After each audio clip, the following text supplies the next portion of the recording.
At kasama pa rin natin si former Senator Rene Saguisag. At tanungin ko lang, anong prediction nyo ngayong, anong kalalabasan itong halalan?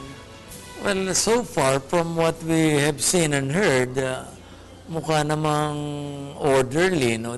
Kasi ang acronym nga nung araw pa dyan HOPE. And hope springs eternal. Ano ba ang hope? Honest, orderly, peaceful elections. And So sana, wag mangyari yung mga nakaraan na violent, etc. pero sa Senate slate, you think we'll have a 12-0 Team Pinoy or will there be a mixture of Medyo una?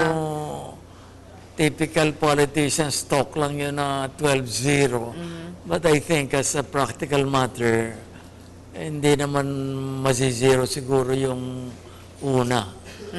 Kaya yung prediction 9-3, 10-2, meron pa nga 6-6. But I think Noy will get a majority to support him in the Senate. At kayo, boboto pa lang kayo, no? Yun nga. Sino bang iboboto nyo? Pwede nyo bang i-reveal? Well, ang criteria ko very simple.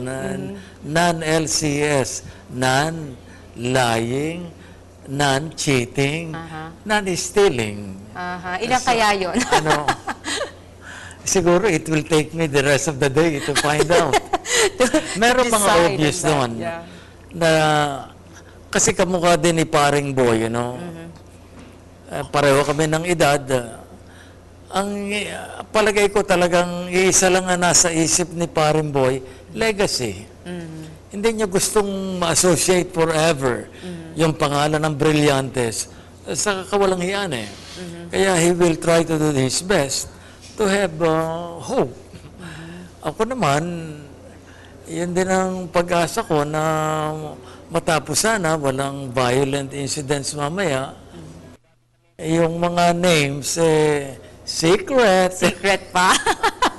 Okay, so good luck sa inyo. Hindi kayo pipila kasi pwede kayong senior citizen.